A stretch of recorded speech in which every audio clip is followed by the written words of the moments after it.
I'm Ken, I'm an academic consultant.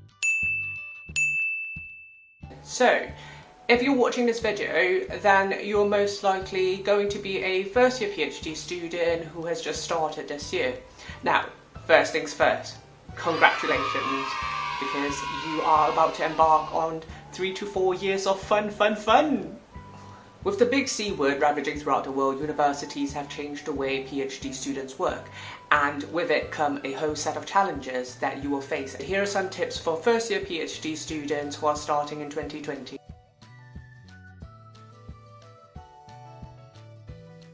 Now, when you're just getting started with your PhD, there is going to be a lot of things that you come across that are going to sound very foreign and very confusing to you.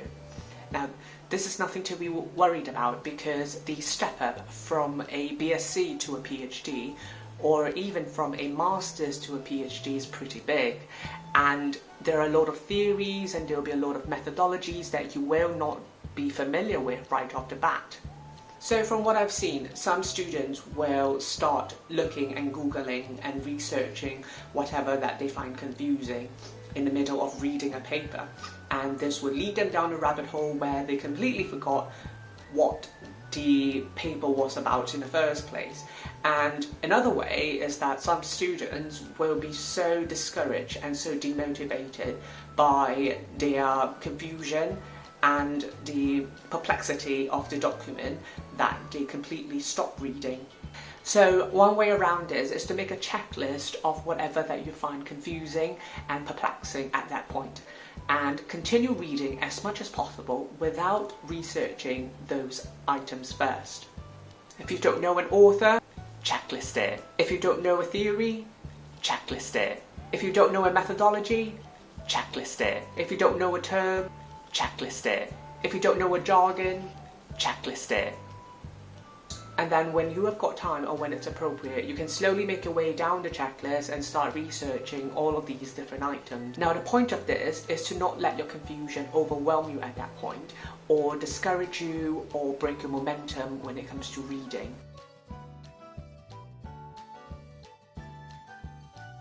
Now, with the current situation, you may not have access to your office. Now, the PhD is a very lonely journey to start with, and without a community of researchers or working with your peers in the same office, this makes it so much more difficult.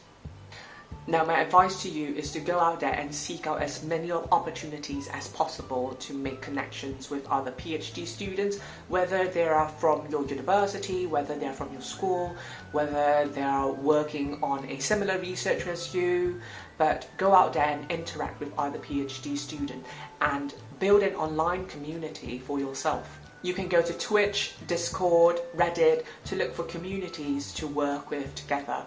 At the moment, it's very easy to isolate yourself, but this makes the PhD a lot harder, and it really takes a toll on you mentally as the time goes on.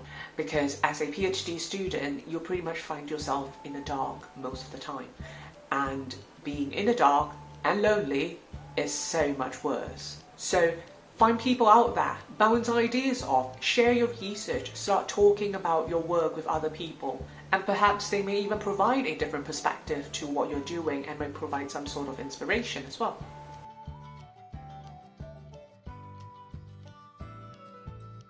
In the first year of your PhD, you should be looking at developing your generic research skills. But what do you do when the universities are not conducting as many training workshops, or workshops that you want to go to are currently unavailable? YouTube it!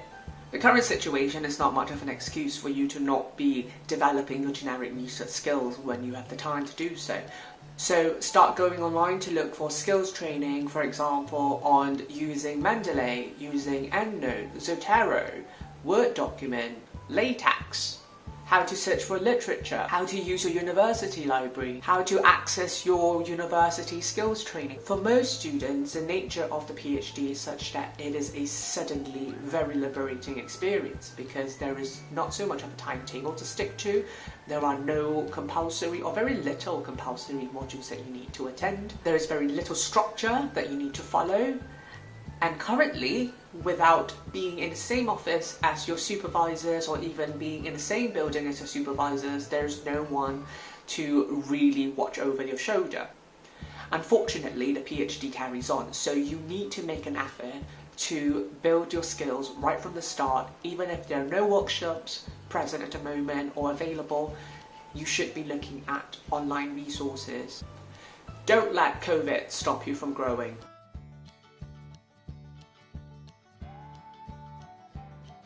With the current lockdown restrictions, you will find yourself working from home more than ever. But working from home is so hard. There are so many more distractions, like your TV, your sofa, your bed. Even your dirty laundry looks more interesting than the paper on Go Catalysis on your screen right now. You can do whatever you want to them, but they're just amazing seducers. So my advice to you is to create physical boundaries between your work space and your relaxation space.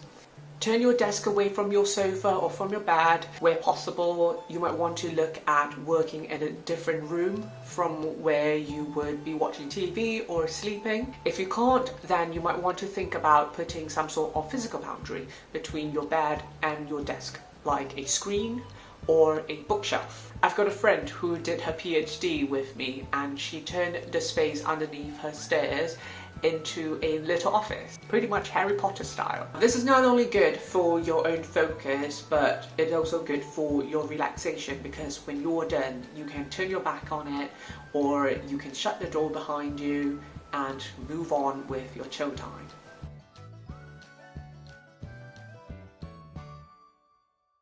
Working from home is more than just physical distractions. It is also about having children screaming for your attention, or Amazon delivery men knocking on your door at the most inopportune time. Without your supervisor being in the office, and also due to the sudden lack of structure, it is quite easy to be carried away by your own daily activities, and you might end up having very little time for your own PhD. Now, one thing I've noticed is that we always block out time for things like meetings, for hairdresser appointments, for tea with our friends, but we don't explicitly block out time on our calendar to actually do work. Now, isn't that strange? And then we wonder why we don't have time to do our own PhDs. So one way to go about this is to actually block out time in your calendar to do work first, and this is where you have the freedom to choose the best time when you are productive, and then put that down in your calendar, block out the time, and then fill it up with meetings and other tasks that you need to get to in order of priority. So those are 5 tips for all of you PhD students who are starting in 2020 or maybe 2021, because it's been so crazy for so long. Let me know if there's anything that works for you, and if you can think of some other tips, drop them in the comments below. If you enjoyed this video, please do like and subscribe, and if you have got any suggestions for upcoming videos, let me know. Bye!